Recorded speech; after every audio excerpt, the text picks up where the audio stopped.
Hello, listeners, and welcome back to the Soft Landing Podcast, a gentle space for self-discovery. We're your hosts, Rafaela and Eric. This week, we'll be talking about all the complexities of trauma and forgiveness. To help us out, we are joined by Melony Crayton. Melony is a trauma-informed, attachment therapy-oriented, queer and ethical non-monogamy affirming, sex-positive therapist. She's committed to embracing all identities while supporting you through your discovery and healing journey. Sessions with her will incorporate somatic experiencing, internal family systems, and emotion-focused therapy, depending on your individual needs and goals. And to boot, Melony is a member of the Healing Exchange team.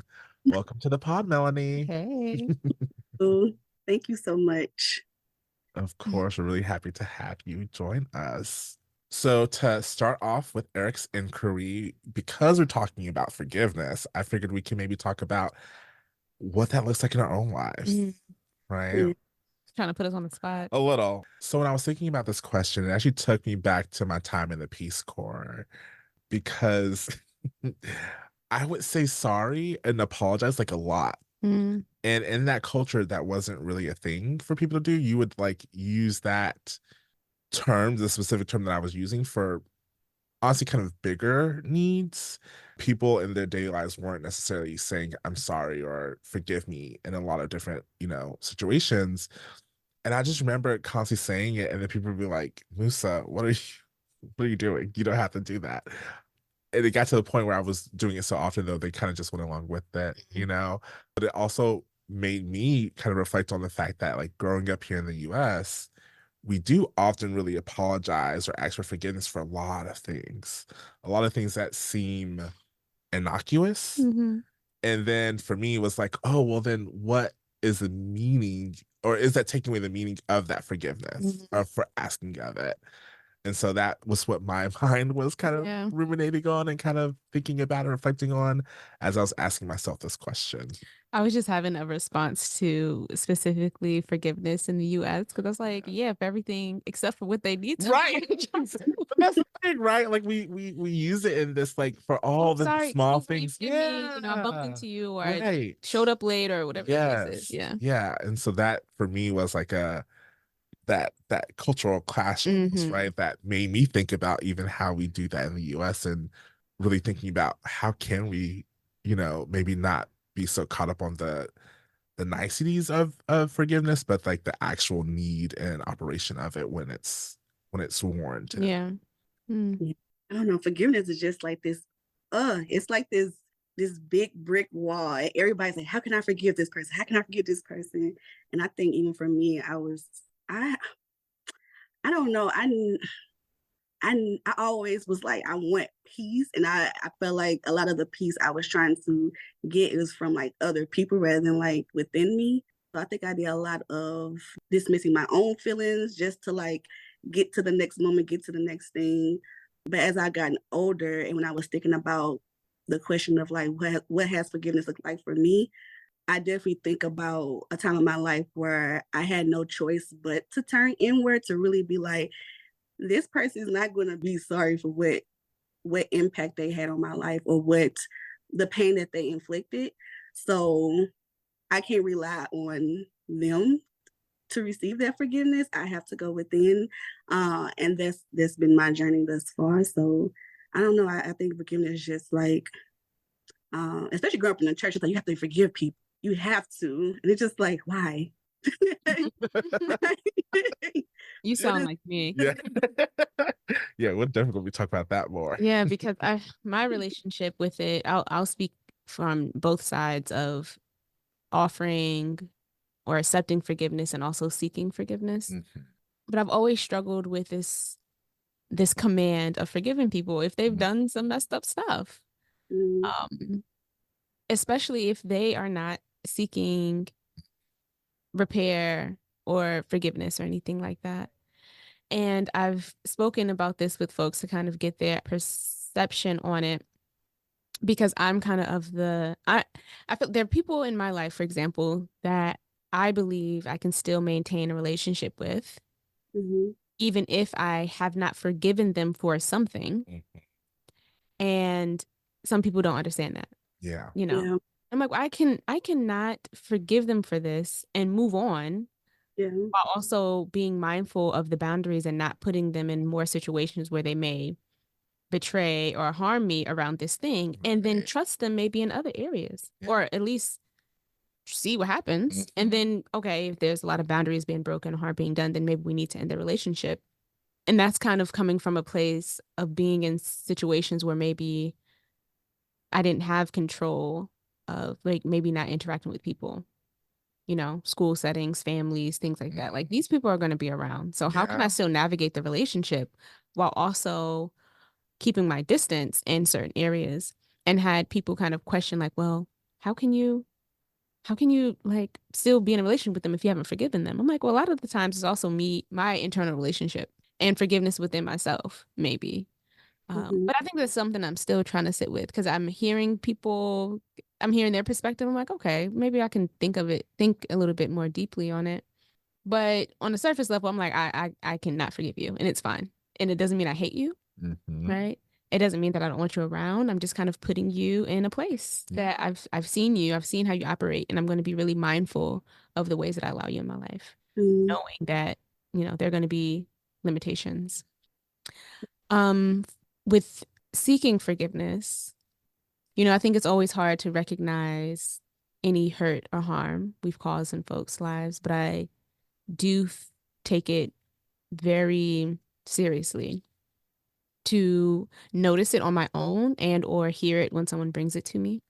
And luckily I haven't had anything too bad. It's been like, oh, maybe you didn't consider me, or this type of stuff, but that's big. That is important. Yeah. And so being able to name it, right? Acknowledge the pain, the hurt, use that person's language, right? So we're not going to say, well, I'm sorry if, I try to be very mindful of my language. I'm Yeah. not going to say, I'm Yeah. sorry Yeah. if you felt this way. Yeah. I'm going to say, Yeah. I'm sorry I caused you Yeah. this thing, or I caused you to feel this way, and navigate whatever comes up. Try to be very, very intentional about that.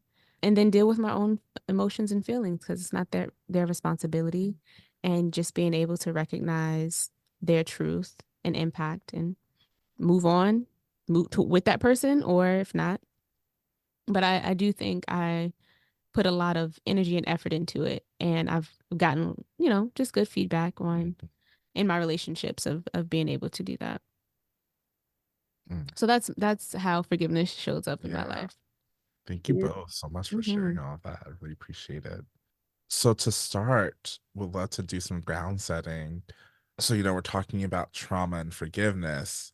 So if we're talking about that, then I think it's important to think about what happens when trauma is caused, particularly by another person, right? Especially if it's someone who is, as you're alluding to, Rafaela, like in your life. Like, what are some of those pieces that might come about? I mean, I think most trauma is caused by somebody we love or that's close to us. Mm. Um, Especially that's the most impactful, especially within my experiences. More so like emotional trauma, just like feeling unimportant, or that what I want didn't matter, or that I was deprioritized in some way. And how that showed up in different relationships, in different situations. And so I think that seeking forgiveness, I remember specifically one time I actually had to practice that, kind of going back to what I was saying, like feeling like unimportant, or like someone's not showing up for me in some way that kind of stems from like childhood experiences. I had a friend, and a really close friend, and I remember I just got out of like a really heavy relationship where I experienced birth trauma and a breakup within the same year. And I finally moved out of that place and got my own place like a month later. And I was like really excited about this new chapter in my life. And I was like, I'm gonna get to decorate, and I'm gonna do all these things. And I love to decorate. So I was just really in this planning mode. And then I was realizing, I'm like, I actually want more people around. Like, I have my support system around, and they, help me move in, this and that. But I'm like, I still feel like I need more support. And I didn't know how to say that. I didn't know how to say, hey, can you show up more in this way? right now I'm struggling to like transition or settle into this new chapter in my life. And instead of saying that, because I didn't want to, I'm still in that place of like not knowing how to express my needs and feeling like maybe somebody will feel away if I ask for more or whatever it may have been at that time. I remember telling a friend, like, I'm gonna be decorating my house and I'm gonna be, my own mood. I'm not gonna talk to you for like 2 weeks. I'm just not gonna, I don't really want to talk to anybody. Like kind of just basically pushing someone away without them really understanding like what was happening in my world at that time. Like knowing what was happening, but not knowing the depths of like what was really happening within me. So instead of me saying that, I kind of pushed that person away and then realized how much that impacted them because they had friendship trauma around the same things. And of course, they didn't say anything at that time, but I started noticing like the distance, like when I was like, okay, I'm back type of thing. And that person saying to me, like, actually, that really hurt my feelings that you did that you pushed me away. And I didn't realize how much it did impact them, but I also know how intentional I was about I knew what I was doing in that moment, like pushing someone away and kind of like bypassing that and just like, hey, I'm here, like I'm back now. And then they were hurt by that. And I think the way we moved through that was actually having a conversation because I was also in a place for like confronting things rather than like sweeping them under the rug because that's what I grew up doing. Sweeping under the rug until it just gets bumpy and things kind of start spilling out. Yeah. Yeah. And so I was impressed. I'm like, okay, I have to initiate these things because that's my own practice. And I approached him because I was noticing certain things. And we had a conversation about it.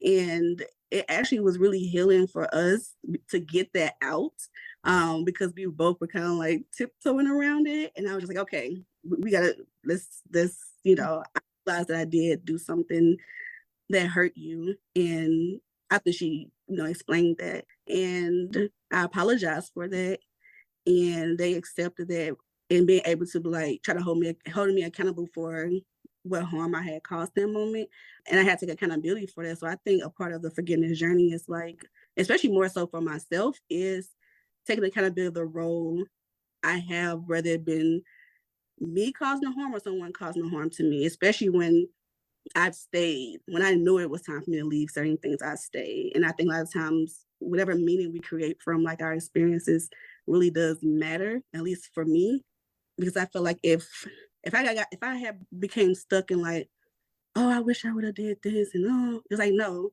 I did this. What to move forward, or what can I do now to just really sit with this? Because sometimes we try to rush. Like I want to just rush and get through it, and it's like I'm missing something when I rush. Like let me actually just sit in it. So yeah, I think that's some an example of like how that may have looked when it comes to seeking forgiveness for myself. I'm thinking about like really highlighting the accountability piece.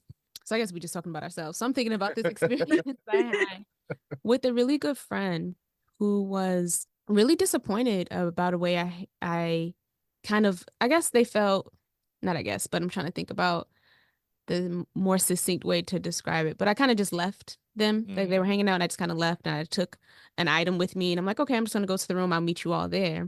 But I didn't say anything. I just left. And to me, I'm just like, okay, we are all going back to the room. It'll be fine. But they just felt like you left. You also, took this item, didn't say anything. And, I, in my head, again, I'm like, okay, I hear what you're saying.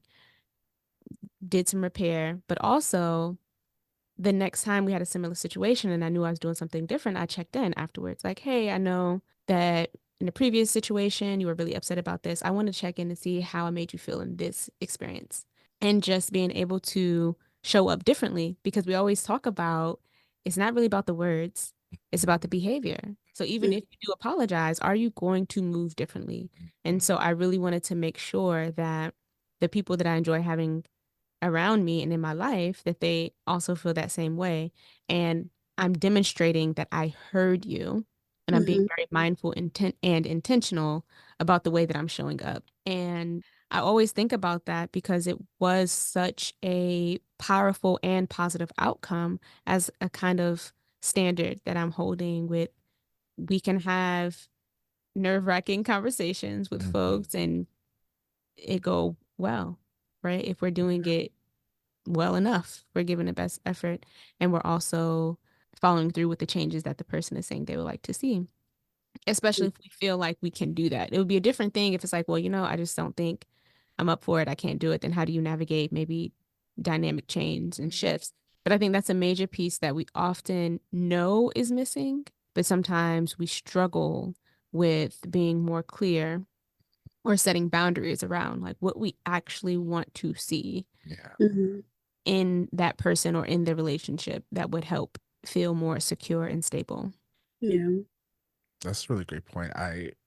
I'm thinking of, as you're talking, an instance in undergrad. I was in the seminar class, and there was someone in the class with me who I had been friends with, but had really distanced myself with because of some of their behaviors. And we had never really had a definitive conversation about some of the things that had happened.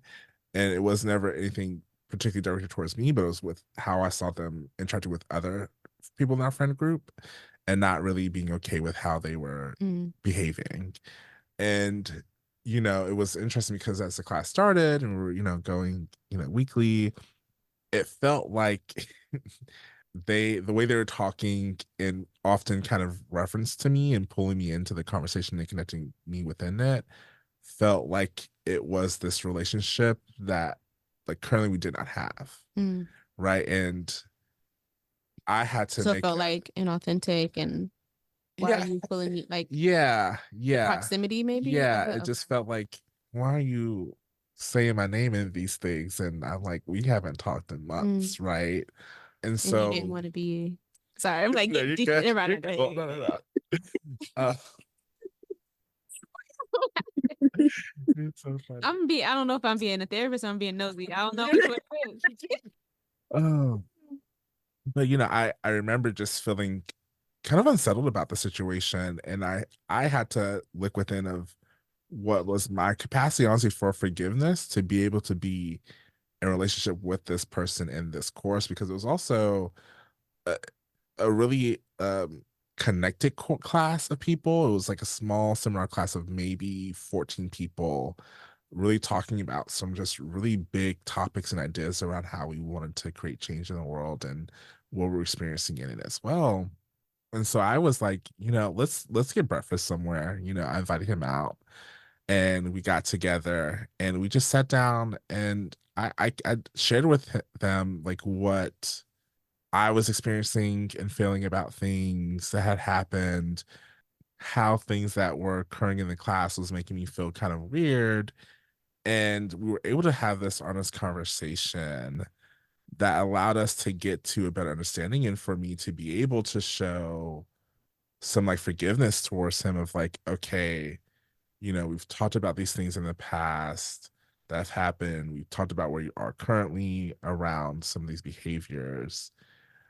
And we've also talked about the fact that we will continue to have to be in this space together weekly.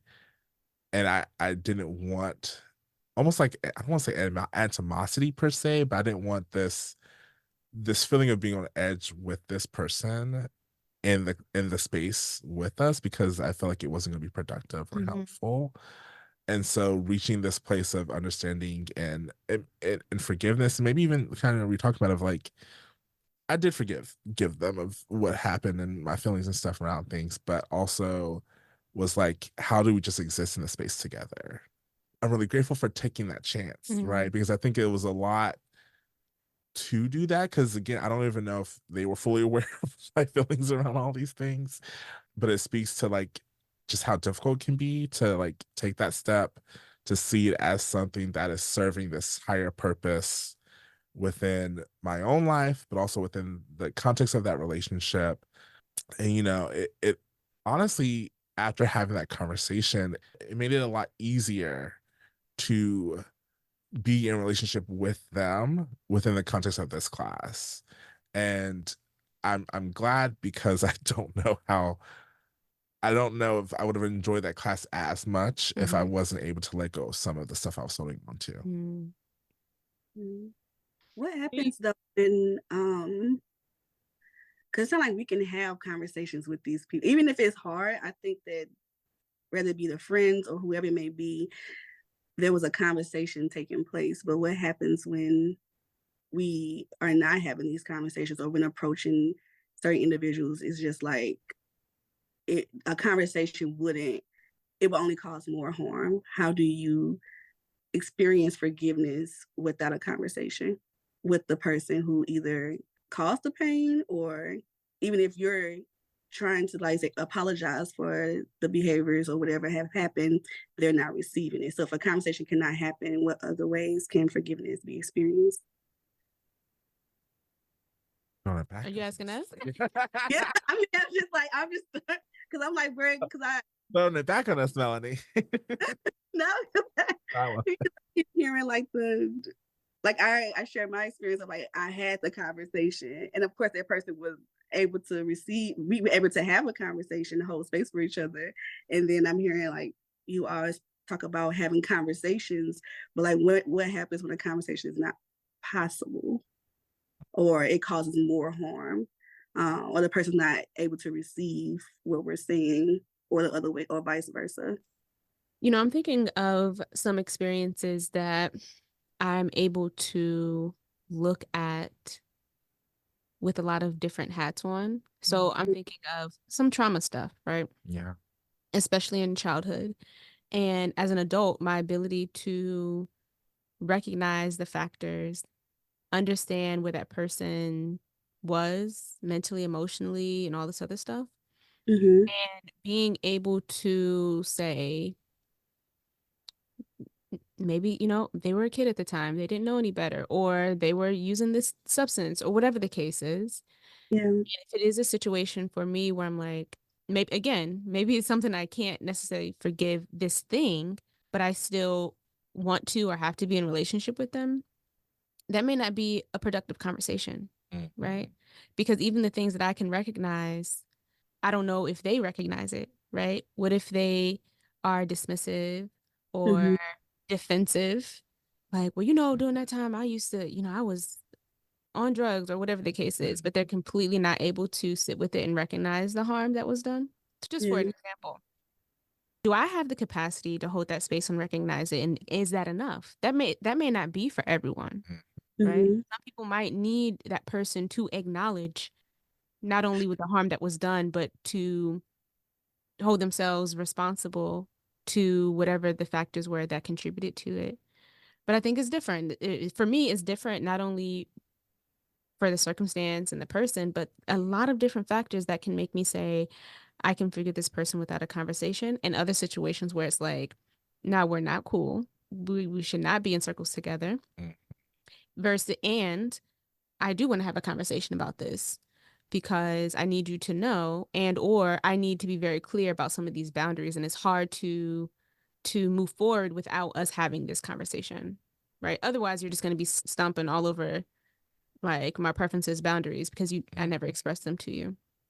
Mm-hmm. Or if I do exit the conversation or leave the room or something like that, you're just going to be sitting there like, what happened? I don't know, because I never told you that, hey, if this happens, I will not tolerate it and I'm leaving. We have to be introspective and figure out exactly what those things may be for us so we can identify how we want to navigate it. And also knowing that it may change. Like I'm thinking of people anyway. I'm even thinking about a time where I maintained a relationship with someone and I forgave them for something and someone else did it and they were upset. They was like, well, you forgave such and such. Okay. And because now it's making me feel like you just did this. Right. Because you thought I would just forgive you because I Yeah. forgave someone else. Yeah. Wow. Right? Yeah. Simple. Anyway. Bold. Like, was it even an accident? Or you were just like, I can get away with it, so let me do it. But yeah, so and giving yourself permission to be choosy if you want to. You can choose who you forgive and who you don't forgive. And everyone has their own reasons for why that might be. For example, it's like, well, it's my mama, so I'm gonna forgive her, but no one else can. It's kind of like when you have a sibling, like certain people can get away with things and other people can't. Right. And you have a right to that. So don't let someone else try to bully you or shame you to allow them to hurt you because someone else has. Absolutely. It's very toxic. But also, I think it could be really helpful to throw in a question about what we have learned about forgiveness or what we have witnessed maybe in our own families or communities. Because like me just even having this conversation or us talking about this, it's not something that we talk about in families. There is no forgiveness. It's just like they come in and say, okay, you hungry? Yeah.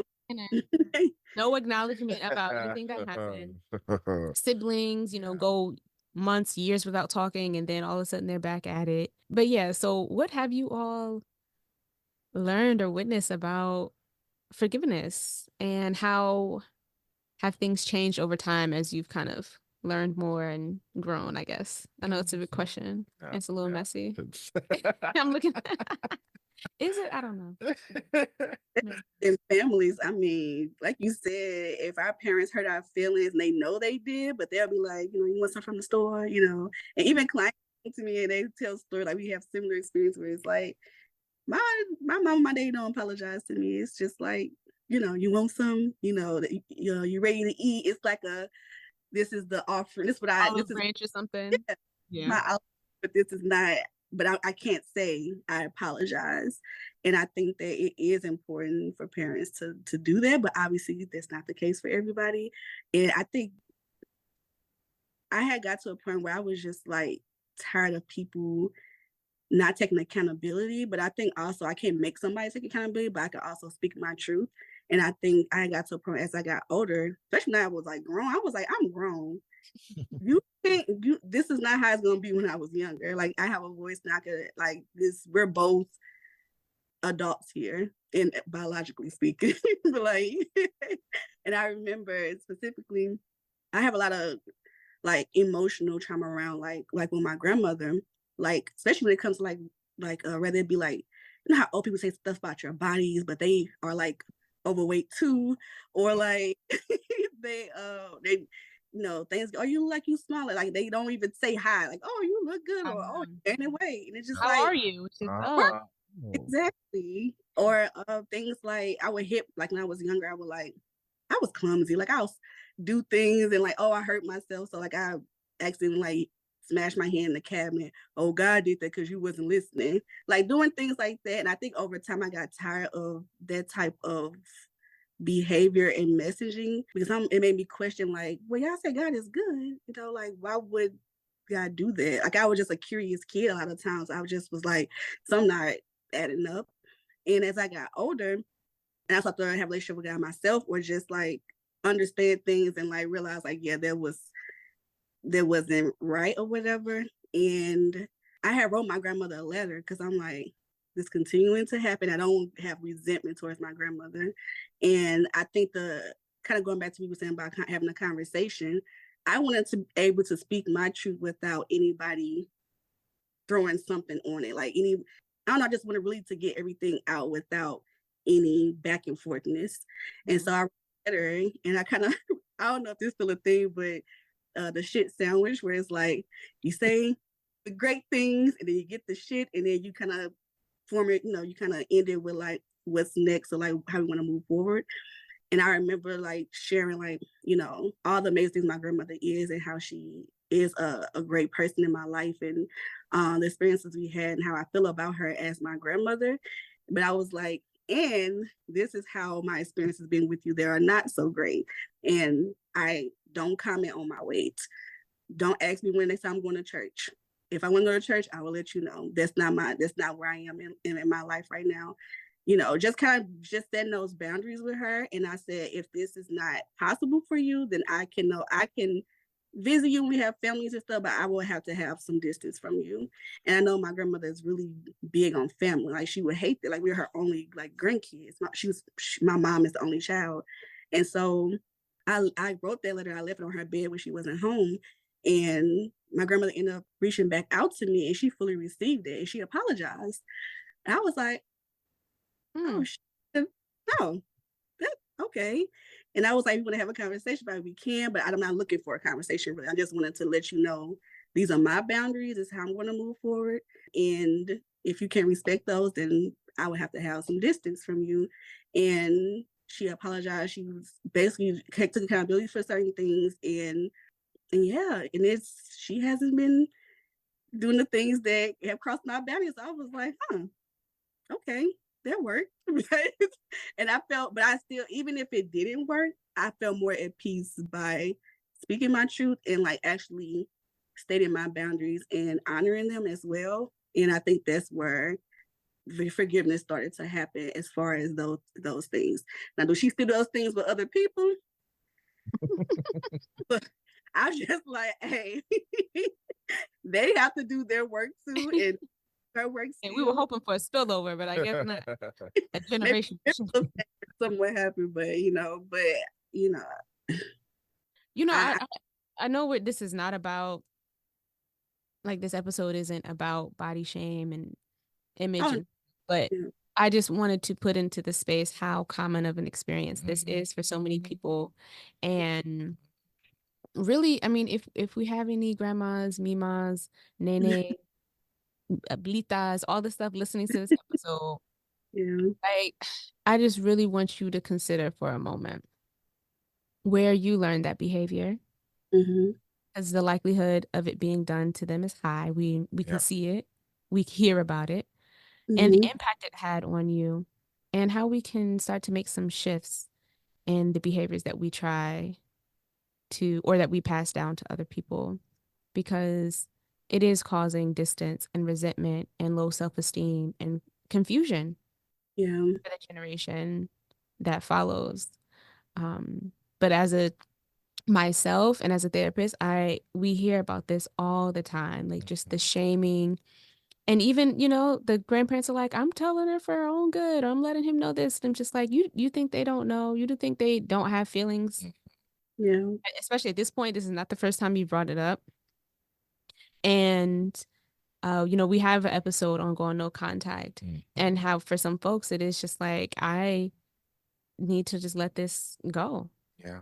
This relationship go. So Yeah. if people are able to have these conversations, it's great. Or write a letter if you're not able to speak in person for a variety of reasons. Maybe it's because of your own will and boundaries, or maybe you feel like it won't go well or you won't be heard. But being able to figure out a way to let this be known and set those boundaries, I think, is really powerful. So thank you for sharing that experience, Melony. Mm-hmm. Thank I'm you. glad that it did go in a way. And I would say, like, even if quote unquote it worked, like, you doing it was working, that worked too. Like, Right. you being able to say, this is me, this is what's going on, this is how I feel. And, she received that. But Yeah. Yeah. I think for me the thing is, like, it sounds like you were able to work through some of your own feelings and emotions around it to get to the place where you could write that letter. So you're able to kind of set into motion this process of forgiveness, where, like, you let your grandma know, like, hey, this is how you've harmed me. This is how I've felt around it. This is how I will respond if you continue to do it. And then she Mm-hmm. was able to receive it and, like, own up to it, right? To acknowledge that, to apologize. That then allowed you to give her that forgiveness, that allowed you to then repair that relationship and get to a better place for at least the two of you. And I think that that's powerful in the role that even, like, the person who may be doing the harm might not even be fully aware of what they're doing or be able to recognize and pursue forgiveness. But, like, even for those who are experiencing it on the other end, can kind of help along in that process to reach kind of this resolution that you're able to have, which I think is really awesome. Yeah, for sure. Definitely. So let's take a break here and then we'll come back to finish out. okay.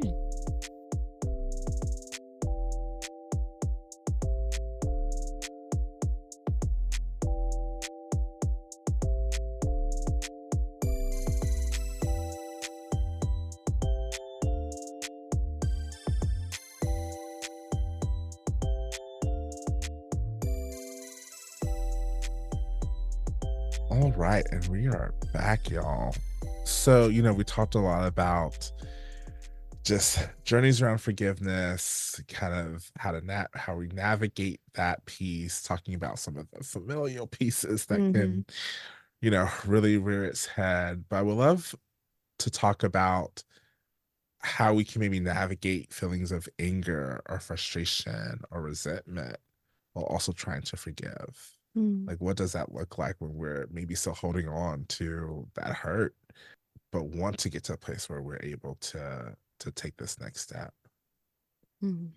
I am just sitting here mostly reflecting on my own experiences and the growth over the years, like looking back into when I was younger and how angry and confused and resentful I felt, and my ability now, largely due to just emotional maturity and education, to be able to look at people in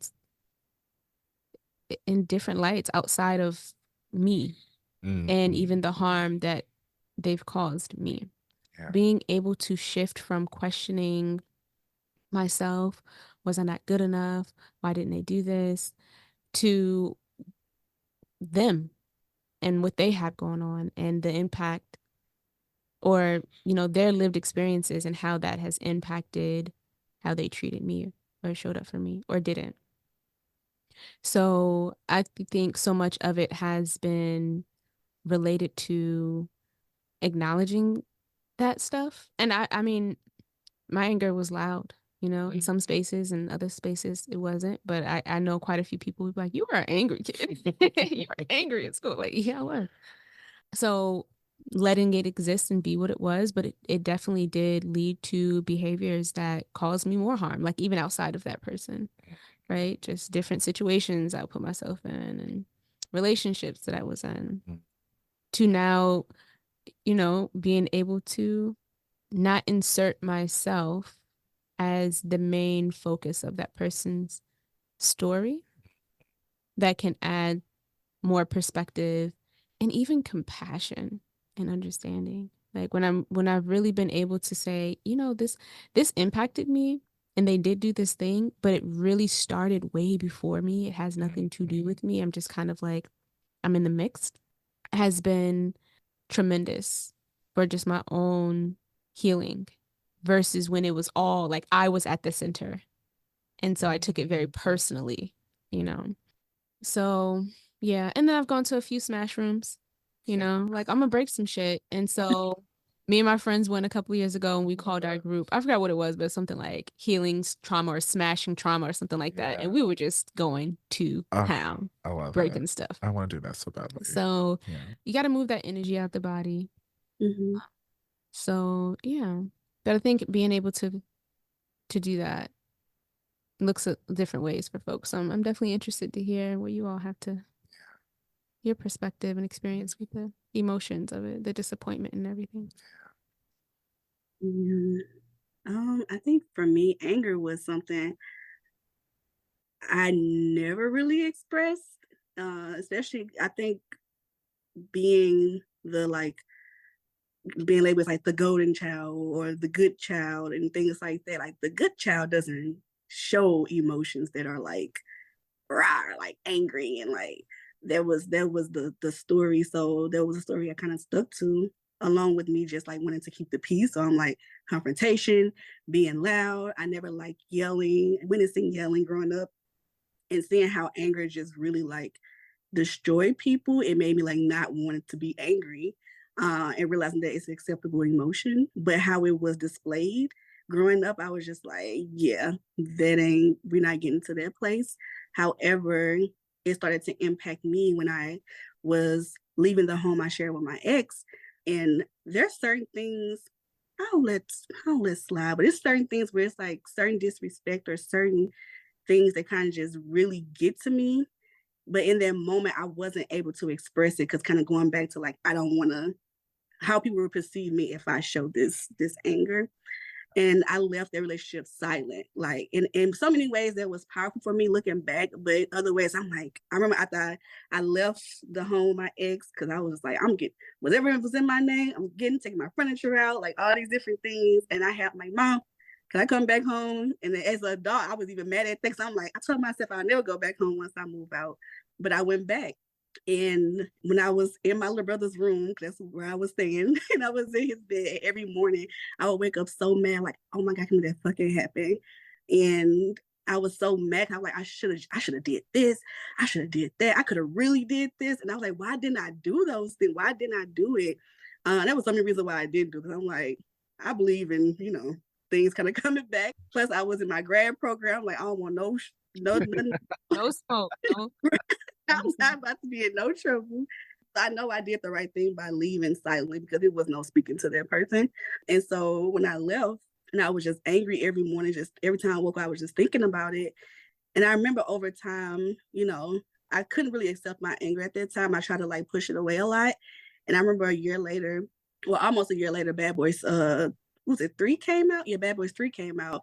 And I was with my one of my friends and 2 of my family members. And I remember leaving the movie theater like, oh my God, it was such a great movie. We were just like laughing. And I saw him. And I was like, I didn't even actually have to see him. I just knew it was him. And my body it started vibrating. Like I was shaking. And at first I thought it was out of fear, but I'm like, no, I'm not scared. It was my anger was showing up again and knowing that that person was in the same room with me. And I whispered to my friend, like, don't look, but there's so-and-so over there, blah, blah, blah. But at the same time, my own world, I was like, Melony, I remember having this conversation with myself, like, Melony, why are you shaking? Are you scared? I was like, asking myself these, as being curious about what was happening.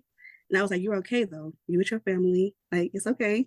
And like that feeling started to dissipate. It started to like go down and I was able to move forward. But it reminded me that I have some work to do with my anger. Not to say that, of course, certain things will still be activating at times, but I knew that I hadn't worked through my anger. I still was trying to push it away. And that reminded me that it's going to show up, like in any time of my life, whether it was from the relationship or in another situation, but I had to really be okay with my anger. And that's something I'm still working through because I always equate anger with like yelling and like hurting people. And so I'm like, I don't want to get to that place.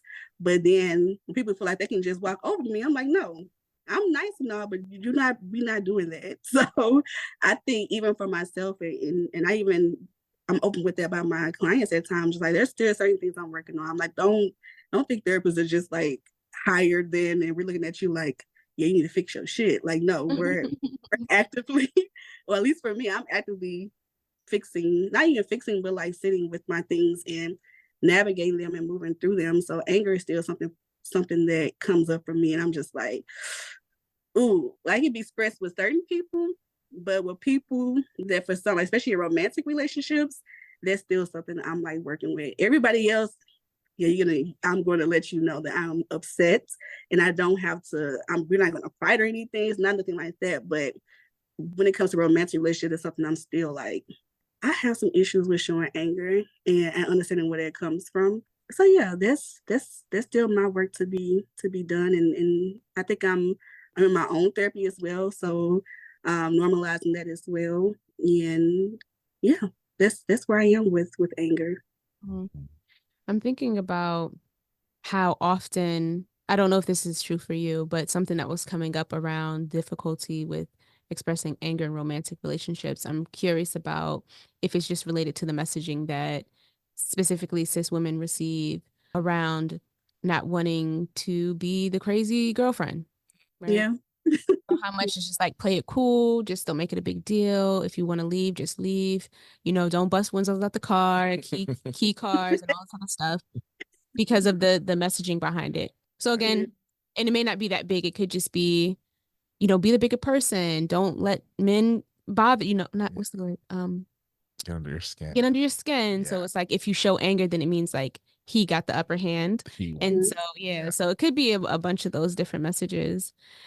But something that's really sitting with me even more that we haven't put a pin in specifically is self-forgiveness. Yeah. So I'm hearing you question like, why didn't I do this? And shoulda, coulda, woulda. I think for me, there's some things that I know that's the first value of mine. That's my first goal, is to recognize where have I criticized myself or judged myself or blamed myself, and how can I engage in self-forgiveness first? Mm-hmm. before anything with anybody else. And especially when it comes to trauma Yeah. and other harms, like this line between self-accountability while Mm-hmm. also still holding the other person responsible if they did do something. But I think it is very powerful to recognize our hand in the game as well. That isn't a blaming way, right? Or isn't, it's all your responsibility, but being able to say, and I forgive myself for allowing this person in my life after the fifth time that they did this thing and hoping that it'd be different. Like maybe I had a really big heart. I was really hopeful. That doesn't make me a bad person, but I forgive myself for any of that negative self-talk that I engaged in, right? And I'm going to treat myself better and give myself some of that grace. And I think that's a really important piece that is often missing within this conversation of forgiveness and getting it from other folks. Because there's just so many things that can pan out that we are just like, what the hell? Yeah. Yeah. Do that. And it's like, because you're a human. Yeah. Yeah. So, No, I appreciate bringing that up because that's kind of what my mind was going to as well. Because I think for me, at this point in my life, the biggest traumatic thing that's happened to me is when I was hurt in the Peace Corps, and I did have someone I was dealing with, one of the medical officers, who did not believe me, who threatened to report me to the country director because I was using the emergency number incorrectly in his opinion. mm, And it was really difficult. I had a lot of resentment. I also struggle with anger, Melanie, so I totally feel you. I think as a black male presenting mm, person, I Yeah. feel like I can't be angry often. And even then I felt like I couldn't be like his energy to me. I wish I had given back more. Like even that piece, I was like, "Ugh, I wish I was more pissed off at him, mhm, came back at him even harder." But I just think actually no, actually I did. I did yell at him a lot. Now that I think about it, I told him off. But I think about that time and I think about what was going through my head and kind of blaming myself a little bit for certain things. And like even just the fact of me going around in the country and doing different things as much, I was like, oh, if I would just stuck at Village, this might probably wouldn't have happened. But like even within that, this is a body that will do whatever it wants to do. mhm, And so, like, how do I forgive my body for just not being able to handle the stressors of that yeah, environment? But then also, how do I not hold on to the resentment that I was holding towards him as well? Because it's also like, in my head, part of it was you not believing me is halting me getting the care that I need, which could potentially create even further damage to my body. mhm, And so I had to really get to this place of trying to let go of some of that resentment. There's also like some messaging that was being told to me of like, well, he's not American. And so, be mindful of that. And me feeling like, well, does that mean that my feelings don't matter in this situation? That I mm, just have to almost be that forced forgiveness, right? Of like, well, you just need to kind of forgive him because he, is operating from a different viewpoint. mm, And so I had to really do a lot of, again, some of that introspection and mm, releasing some of that resentment towards him because also as I was holding on to it, even when I left, it didn't feel good, right? It didn't feel like it was allowing me to move beyond what had mhm. happened. And so as I was doing the work to heal my body, literally like being in rehab hospital for a few weeks and then outpatient after that, like I also then had to heal some of my mental space as well around it to be able to even feel like I was in a place to move forward with my life. And it's also highlighting for me as you're talking, like the emotional labor that is placed on the person who is supposed to do the forgiving, Yes. because you're sitting here like, look at the cultural differences and maybe this explains it. But is that person also doing it? Likely no, right? Was he saying like, oh, well, maybe due to their background and experience, they are Mm. feeling this way, or they are like calling 911 when we wouldn't normally, whatever. I don't know the full Yeah, yeah, situation, yeah. but there's so much onus put on to the other person. And I think as we continue doing this work and have these conversations, how do we wrap all of us in? Like we're not trying to shame and blame and kick you out, but we're all trying to do this better. And that's why I think it's also so important to look at ourselves as the people who also might need forgiveness too, who have done things to harm people, because it puts us all on the same Mm. level on ground. Like it's just not a one-way thing.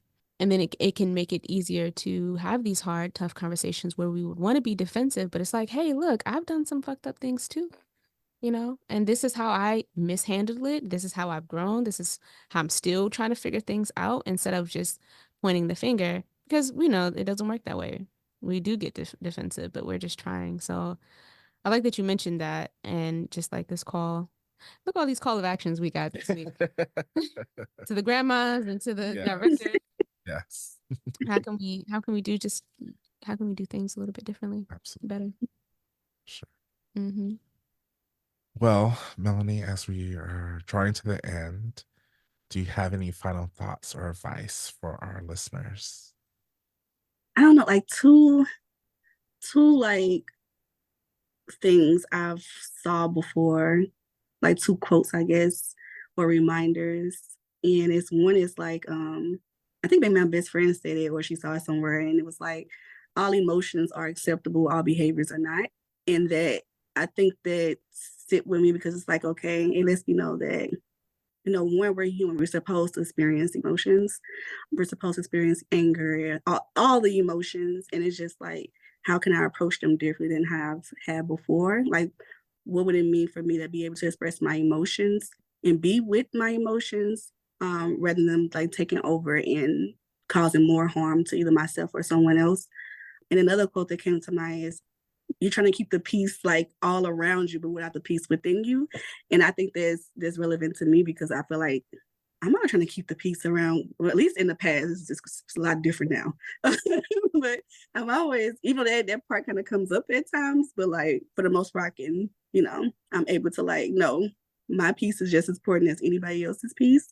And so what would it look like for me to, at least this is how I define forgiveness, is like peace is like, how can I exercise what peace means for me, I guess, without blaming myself or criticizing myself or not taking accountability for somebody else's stuff. Because a lot of times I think that's what happens, like, oh, I deserve that because of this. And I think that accountability is a part of forgiveness, but it's important to understand, like, a lot of things that people do are not really about us, but it does impact us. And understand that's not yours to carry. And like, whatever it is that you do have, that's yours. Being able to sit with it and work through it. And also receiving help, because I think that's still a concern. Even when it comes to therapy, I think sometimes we still wait till everything is crashing and burning. And it's like, no, if you're realizing that I have issues with forgiveness, or it's hard for me to talk about really hard things, get that practice in. Start now, so when things do come up, you at least have some resources, some tools to navigate those experiences. And I don't know, I just feel like forgiveness is still like this big, just this hard thing to really define and dissect. But like Rafaela, you said, I think self-forgiveness is really important. But it's like, I don't know, sometimes we like, how do you do that? Like, what does that look like? Go to therapy.